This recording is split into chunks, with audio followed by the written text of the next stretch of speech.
Assalamualaikum warahmatullahi wabarakatuh. Kisah Ibnu Batutah, penjelajah muslim yang pernah berkunjung ke Samudra Pasai. Sekitar tahun 1345 Masehi, Ibnu Batutah, seorang penjelajah muslim terkenal asal Maroko, berlabuh di pantai timur samudra. Ibnu Batutah tiba di kerajaan Samudra Pasai, yang merupakan kerajaan Islam pertama di Nusantara, setelah berlayar selama 25 hari dari Barnakar, yaitu sekarang masuk wilayah Myanmar. Dalam catatan perjalanannya, Ibnu Batutah menggambarkan Samudra Pasai sebagai kota besar yang sangat indah dengan dikelilingi dinding dan menara kayu. Perdagangan di daerah itu juga sangat maju, ditandai dengan penggunaan mata uang emas. Namun yang lebih membuat takjub sang penjelajah itu adalah sosok pemimpin yang saat itu memerintah Samudra Pasai, yaitu Sultan Malikud Dahir. Dalam kisah perjalanannya ke Pasai, Ibnu Batutah menggambarkan Sultan Malikud Dahir sebagai raja yang sangat soleh, pemurah, rendah hati, dan mempunyai perhatian kepada fakir miskin. Meskipun ia telah menaklukkan banyak kerajaan, Malikud Dahir tidak pernah bersikap jumawa. Kerendahan hatinya itu ditunjukkan sang raja saat menyambut rombongan Ibnu Batutah. Para tamunya dipersilahkan duduk di atas hamparan kain, sedangkan ia langsung duduk di tanah tanpa beralas apa-apa. Kisah kedermawanan penguasa Samudra Pasai itu merupakan salah satu dari sekian banyak kisah dari negeri-negeri yang pernah dikunjungi oleh Ibnu Batutah dalam perjalanannya. Separuh hidup Ibnu Batutah dihabiskan dalam mengembaraan mengelilingi belahan timur bumi. Terkadang ia mengikuti rombongan unta, di lain waktu dia menumpangi kapal, dan tak jarang Ibnu Batutah juga berjalan kaki untuk mencapai negeri tujuannya. Selama 29 tahun, Ibnu Batutah telah berkelana ke lebih dari 40 negara. Kisah-kisah perjalanannya itu kemudian ditulis menjadi sebuah buku berjudul Rihlah Ibnu Batutah.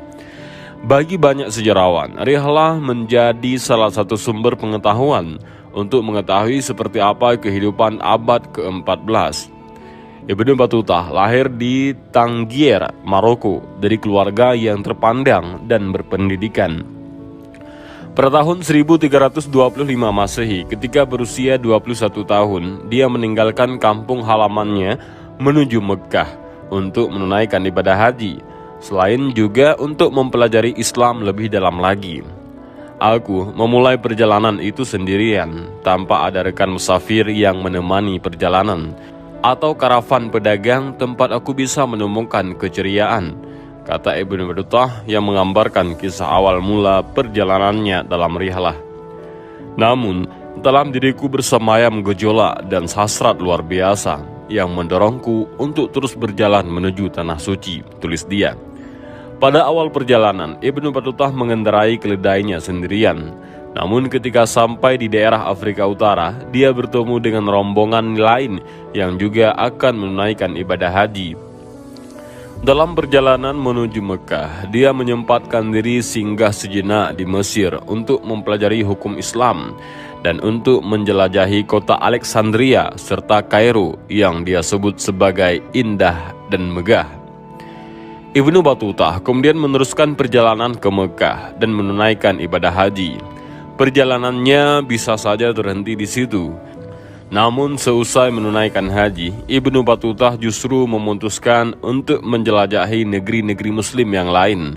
Ibnu Batutah mengatakan alasannya mengambil keputusan itu adalah karena dia mendapat mimpi yang mana dalam mimpi itu dia dibawa terbang ke timur oleh seekor burung raksasa dan ditinggalkan di sana. Seorang cendekiawan kemudian menerjemahkan makna mimpi itu kepada Ibnu Batutah. Dia mengatakan mimpi itu berarti bahwa Ibnu Batutah akan pergi menjelajahi bumi. Setelah memutuskan untuk mengunjungi setiap negeri-negeri yang ditinggali oleh umat Islam, Ibnu Batutah menghabiskan sebahagian besar hidupnya dalam perjalanan. Bersama karavan pedagang, dia berkunjung ke Persia dan Irak, lalu mengunjungi wilayah yang kini dikenal sebagai Azerbaijan. Dari sana, dia meneruskan perjalanan ke Mogadishu, lalu meneruskan petualangannya ke Kenya dan Tanzania. Dia kemudian melanjutkan perjalanan ke Turki dan akhirnya sampai di Konstantinopel. Di kota itu, Ibnu Battuta menyempatkan diri mengunjungi Hagia Sophia. Setelah beberapa bulan singgah di Konstantinopel, Ibnu Battuta meneruskan perjalanan menuju India dan akhirnya tiba di kota Delhi pada tahun 1334.